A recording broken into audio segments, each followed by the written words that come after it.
ఊరుకోం. YSR Congress party బ్రతుకుతుంది. YSR Congress party ఈ రాష్ట్రాన్ని ఏలుతుంది అని కూడా ఈ సందర్భంగా చెప్తాను. మరో 30 సంవత్సరాలు ఏళ్తామని కూడా ఈ సందర్భంగా కూడా మరి గట్టిగా కూడా చెప్తాను. కాబట్టి ఎవ్వరూ కూడా వైఎస్ఆర్ కాంగ్రెస్ పార్టీకి సంబంధించిన ఏ కార్యకర్త వెంటికి కూడా పీకలేడు అని చెప్పి కూడా ఈ సందర్భంగా చెప్తాను. ఇది ప్రతి ఒక్కరూ గుర్తుపెట్టుకోండి, ఒక్కటే గుర్తుపెట్టుకోండి. ఈసారి జగనన్న 2.0 కొంచెం వేరుగా కూడా ఉంటుంది. ఈసారి జగనన్న 2.0 కార్యకర్త కోసం ఎలా పనిచేస్తుందో కూడా చూపిస్తుంది. ఇది మాత్రం నేను ఖచ్చితంగా చెప్తా ఉన్నా.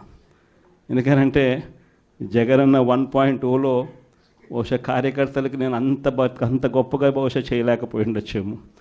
ప్రతి పథకము ప్రతి విషయంలోనూ కూడా మొట్టమొదటిగా ప్రజలే గుర్తుకొచ్చారు. ప్రజలకు మంచి చేయడం కోసమే నా టైం కేటాయించా, నా తాపత్రయపడ్డా, ప్రతి విషయంలోనూ దానికోసమే అడుగులు వేశా. కానీ జగనన్న 2.0కి వచ్చేసరికి మాత్రం చంద్రబాబు నాయుడు కార్యకర్తలకు పెడతా ఉన్న ఇబ్బందులు చూసా, కార్యకర్తలు పడతా ఉన్న అవస్థలు చూసా, కార్యకర్తలు పడతా ఉన్న బాధను గమనించా. వీళ్ళ కోసం గట్టిగా మీ జగనన్న ఉంటాడని సందర్భంగా గట్టిగా చెప్తాను. విజయవాడ లాంటి కార్పొరేషన్లో కూడా 49 స్థానాలు మనం అప్పట్లో గెలిస్తే తెలుగుదేశం పార్టీ కూటమి వీళ్ళకు వచ్చిన స్థానాలు 14,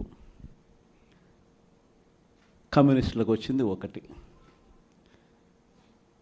ఈ 49 స్థానాలకు మనం గెలిస్తే 64కు గాను వాళ్ళకు కేవలం 14 స్థానాలు ఉన్నప్పటికీ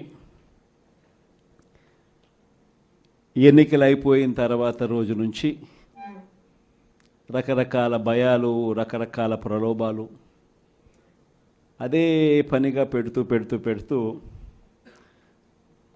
ఒక 11 మందిని మాత్రం భయపెట్టో ప్రలోభాలు పెట్టో తీసుకోవడం జరిగింది.